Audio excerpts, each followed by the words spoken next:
up, everyone? Welcome back to C&D Sports. Today we have another off-season outlook for you. One of the other busy teams this off-season, the Texas Rangers. We did the Mets last week. We got another busy one in Texas this week. They've committed a lot of money this off-season. Yeah, it's crazy, the guys they've snatched up. You didn't think they were going to be in the mix, at least not in terms of the big acquisitions they've brought in. As to the extent of the guys they've brought in, I didn't see that. But when you look at it, Texas planned, and their ownership came out and said that they wanted to commit at least $100 million more in payroll this year. So I expected moves to happen, considering the fact that Texas has a unique farm system. It's not necessarily a highly rated prospect pool.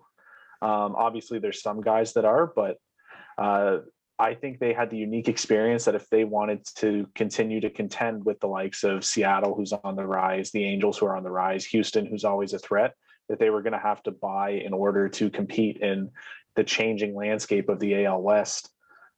So they went out and they did that precisely. Yep. But they just did it in a bigger way than a lot of people expected. Yes, yeah, totally fair. Now, let's get into their assets that they currently have on roster. Yeah, so currently on their lineup is not that bad. Obviously, there's some room for upgrades and improvements, but overall, their starting nine wouldn't be that bad if the season were to start today. At first, with Nate Lau, solid year last year, and on the other corner, Isaiah Kiner-Falefa. So the corners are probably where there could be an upgrade, but overall, if they started with the corners that they have now, it's not that bad of an option. Obviously, Kiner-Falefa is because he's a strong utility guy, a super utility guy, that there's going to be a lot of suitors for him in the trade market. The Yankees are a team that have popped up before the lockout took place. So we'll see if he sticks around, considering he lost his two primary spots, second base and shortstop, to the two guys they brought in, and an MVP candidate in Marcus Simeone, and a guy who's not too far removed from his World Series MVP in Corey Seager. So these are two guys, Simeone there for the next 7 years, Seager there for the next decade. This puts them in the position to have arguably one of the best, if not the best, middle infields in all of baseball right now. And I mean, they're paying them handsomely to do that, but the Rangers have really shored up their infield that it's making it more intriguing to bring in bigger names over the years as well when you have two high caliber guys like that. Cornerstone pieces. Exactly. Cornerstone pieces. I think Seager obviously is probably the bigger draw, considering that he is only 27 years old. Marcus Simeone at 31, still not old himself, still kind of within his prime years, but yeah.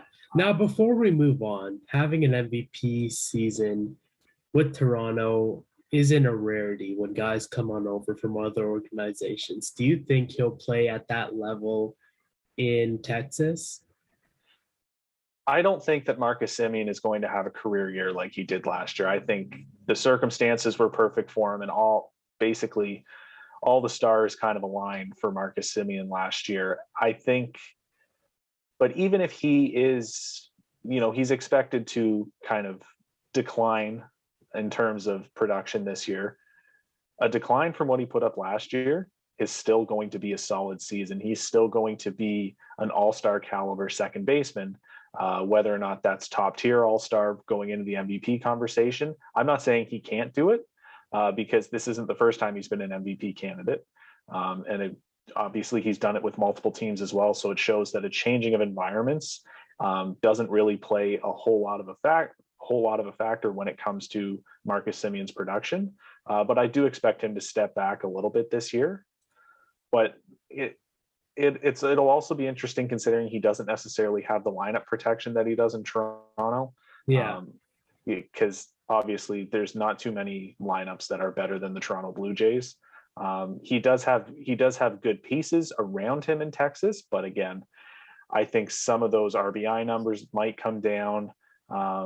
But in terms of power, I mean, Globe and Life Field being in a hotter climate, the ball is going to fly a little bit more as there as well, maybe not to the Rogers Center standards, but I think the power numbers are probably going to come down. Run producing numbers are probably going to come down. But I mean, even if he goes 30 and 80 and hits around that, 260 plus mark, I think it's overall a fantastic season, and he's worth every penny of that contract if he can put up those types of numbers. So then moving to the outfield here, pretty similar to the infield in the fact that they do have a lot of power. This is a lineup that is built off raw power, with Cole Calhoun, who they brought in free agency to add to Adolis Garcia and Nick Solak, as well as Willie Calhoun, who will likely slot in as the DH, just because those other three are better defensively. But Willie Calhoun is a guy that, coming up through the minor leagues, and when he came up in the Dodger system and then moved to Texas, is a guy that has built his career off raw power. So overall, I think there is room for improvement in that outfield, and we'll get to that and their potential targets. But this is an outfield that is solid for a team that we can't say they're rebuilding now, considering how aggressive they've been this offseason, but a team that is they're still in a retooling stage. They're still in a building stage. I don't think they're necessarily at that postseason stage yet, but they're a team that could raise a lot of eyebrows. And again, a changing AL West landscape. We've said it in multiple videos. The AL West is going to be different now that Oakland's heading into a rebuild, and Houston, key pieces are leaving and they're only getting older. Yep. And then in terms of bench guys, Jonah Heim could start, could be their starting catcher. I think catcher is probably something that they may look into. I'm not sure who they'll look at, but they may look into. And then Yanni Hernandez and Andy Ibanez, two young guys in the infield that I think will play a factor for them off the bench. And then we move to the starting rotation. And everyone's been talking about Simeone and Seager, but not as many people have been talking about the great acquisition that they got in John Gray, who is a crafty right-handed pitcher, underrated. As you look at his numbers, they're a bit inflated, considering that he was pitching in Colorado, which is notorious for being horrible for pitching. And he really followed the trend of pitchers in Colorado. They try to make the most out of their time there, so that they can leave and, pitch in a more favorable market. It's not necessarily all against the Rockies organization. They're not in the best place right now, but it's just, you're pitching at a higher altitude, the ball flies a little more. So you want to go to a place that's going to be more favorable on your stat line so that you can make a bit more money. And John Gray did exactly that. And he deserves it. He deserves that 4-year deal that he got. He's definitely a guy that is going to be looked at to anchor this rotation. There's still some guys that they could add to this rotation if they really want to continue to spend more money. But if John Gray is their big pitching piece this offseason, then I think they've done a good job there. And they're adding him to two young guys in Dane Dunning, who I think has potential to be a top end guy in that rotation. He's still very young in his career. Taylor Hearn is probably the lefty that, they need a lefty in that rotation. At least one lefty, I think. And I think Taylor Hearn's probably the best out of what they have right now. I think, again, when we get to assets or when we get to potential targets, I think they might look at some left-handed starting pitching, but again, we'll get to that a little later. And then the bullpen, which is an interesting bullpen. Obviously, Jose Leclerc, don't know when he's going to come back. He out with Tommy John pretty early last year in March. He should probably play a factor at some point in this season, whether that's opening day or not, but he would likely slot in as the closer at this point. Barlow, Patton, and Martin offer good back end of the bullpen pieces there. Spores, Santana, and King are probably guys that are going to fit in around the middle of the rotation. Obviously, all these guys could be upgraded, but I don't think the focus right now needs to be on upgrading the bullpen right now. I think they probably need to look at better starters so that they don't have to carry a longer bullpen. All right. So now let's move on to some Ranger prospects who you feel can compete for a position, or just prospects that are guys to look out for. Yeah, I think the Rangers have a very unique, and I think at the top end, there are some guys that jump out at you. that really could make an impact right now. We talked about it there. The corner infield is solid right now, but I mean, there is room for upgrading. There also is room to develop guys in the minor league system like Josh Jung, like Sam Huff, who I probably see more as a catcher. And again, catcher was a big need for them. So he could really play a factor at two needs for them right now, corner infield and catching. Davis Wenzel is another guy that I think could play a factor. Obviously, he's got some good offensive upside, recently drafted too. Davis Wenzel is another guy that I think could play a factor at third base.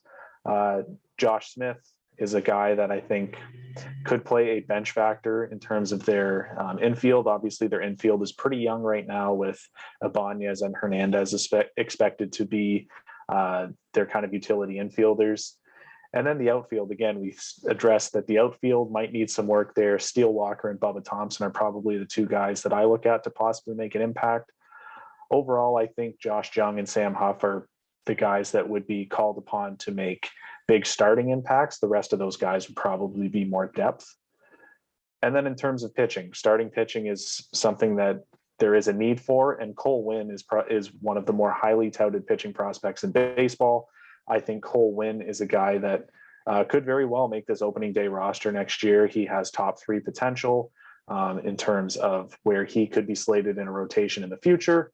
Ronnie Henriquez and Yeri Rodriguez, Glenn Otto and AJ Alexi are also guys that could play a factor in this rotation.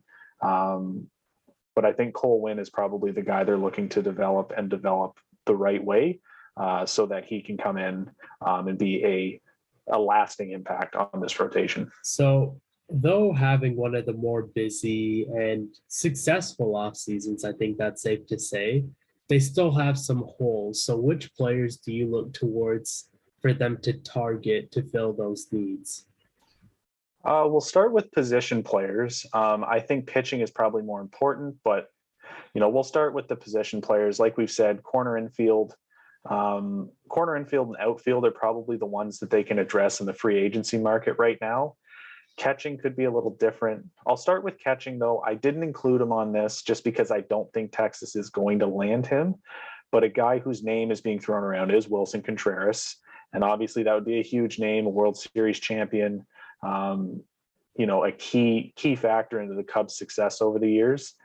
He's a guy that is likely on the move. I don't know if it's to Texas. I think there are some other teams that would be kicking the tires on him right now, like the New York Yankees, who are, really in a bind right now. And once the lockout ends, they need to make some big moves in order to get over that hump and kind of progress farther into the postseason. But Texas is probably one of the dark horse teams that I think would possibly look at a guy like Contreras. But overall, I don't really see any impactful free agents for them. So that's why I didn't include them on here. Okay. But in terms of corner infielders, not a whole lot to go off of, but Kyle Seager is a guy that maybe they want to bring him in to play on the left side of that infield with his brother. Obviously, the longtime Mariner knows that division very well. Probably no shortage of offers right now, or at least before the lockout. I don't think he would have had a shortage of offers. He offers a lot of power from the left side of the plate. So I think Kyle Seager would be an interesting option there. And on the other side of the infield, I think Anthony Rizzo is a guy that maybe they can work a deal out with him. And it depends on how much they're still willing to spend. I think Seager would demand less money than Rizzo. But if they're really willing to make this huge push like they've shown already, I think Rizzo is another guy that they could look at. And in terms of the outfield, I think Castellanos fits that mold of Rizzo, that again, if they're really committed to making their outfield better and making this overall lineup better, I think Nick Castellanos is a guy that will be looked at. Obviously, again, no shortage of suitors for him. Miami is one of the teams that is really big on him right now. So there would be a bidding war on him, but I think Texas has already shown that they are willing to commit to bidding wars like this, and they are willing to do what it takes to win those. I think in terms of guys that are a smaller name than Castellanos, I think Kyle Schwarber is a guy that offers a lot of power, and that's something that this lineup is built on. And I think Texas may want to continue building on that. And then you have the trio of outfielders, World Series winning outfielders in Eddie Rosario, Jorge Soler, Jock Peterson, who, again, they're going to demand probably a fair amount of money after the performance they put up last year. But again, obviously would be cheaper than Castellanos. They have a lot of pop, something that would definitely add an offensive upgrade to this outfield. And then Corey Dickerson is a guy that he showed a lot of power from the left-hand side of the plate, a lot of good hitting abilities with the Jays this year. I think Corey Dickerson is a good left-handed option in that lineup if they wanted to look at him. And then in terms of starting pitchers, which I think they really need to focus on right now, I don't think they need to focus on the bullpen. I think they have some solid pieces to work with. I think they really need to focus on making that bullpen strong, or that rotation stronger, sorry. And a guy that I look at if they want to make a big splash is Clayton Kershaw. You know, he's from Dallas.